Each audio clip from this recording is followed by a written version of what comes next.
થોડા દિવસ પહેલા ભાવનગરમાં આવેલા તળાજા સમૂહ લગ્નમાં ગીગાભાઈએ આપેલ નિવેદન વિવાદ વકર્યો છે, જેમાં મહુવામાં આજુબાજુમાં રહેતા કાઠી સમાજમાં ભારે રોષ ભભૂક્યો છે।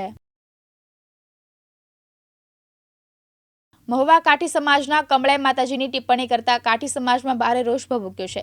ગીગાભાઈએ સમાજને અન્ય સમાજ સાથે સરખાવી વિવાદિત નિવેદન આપ્યું હતું। કામળિયા કાઠી સમાજ અને કાઠી સમાજની ટિપ્પણી કરી હતી। ગીગાભાઈ ભમ્મરે આપેલા નિવેદનથી લાગણી દુભાઈ છે, જેથી મહુવામાં મામલતદારને આવેદનપત્ર આપ્યું હતું। ગીગાભાઈ પર કડકમાં કડક કાર્યવાહી કરવાની માંગ કરી આવેદનપત્ર આપ્યું હતું।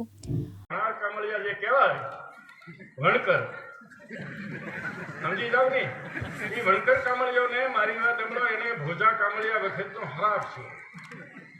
સારણોને ભેહું પૂરી દીધો છે, ના કેટલાય સારણ મરી ગયા જો ખાંભ્યું છે ના ખાતાને ઓલા ભંડારિયા કે કોઈ કવિ કે હોય તો સારણમાં હોય, કોઈને ભેગો કરતો માયા દેવાનો વારો આવે કદાચ બીજો કોઈ જાય નહીં સારણ તો એને અપિયા છે। હવે એ માણસોને આવડું આ કમલામાં તમારો ભાગ નથી, ત્યાં તો સારું કરી નાખ્યું તમે, પૈસા તમારા, હવે ભાગ નથી। મેં મહી દઉં બાધો છે ને એ નાની પાણો ખોદી રહ્યા લેતા હોય અહીંયા આપણે બનાવીએ એનીથી સારું માતાજી મેં કહ્યું ન્યા ક્યાં બેઠી ના તો ઢેઢો બેઠા હતા તે હરિજનોને મેં એ સહારો દીન આલિનભાઈને ઓલા વાસુરભાઈને જેલમાં પૂરી દીધા હતા, 160 લગાડી ખોદી નાખી। હરિજનનું આખું ગામ હરિજનનું હતું માથું ડુંગરા। એ વખતે હું પ્રમુખ તાલુકાનો હતો એટલે મેં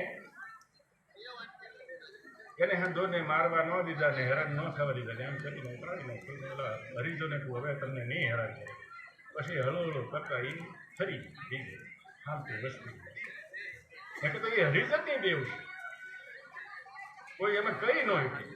હું બોલું એમાં જો કોઈ એમ કે વાત તમારી ખોટી છે તો એનો છે ને ગુલામ કરો જે બોલે છે। એટલે 5,000નો ખર્ચો કરી 45 માણાને જમવાનું, બોર મારો। હિંમત મકવાણા, દિવ્યાંગ ન્યૂઝ, મહુવા, ભાવનગર।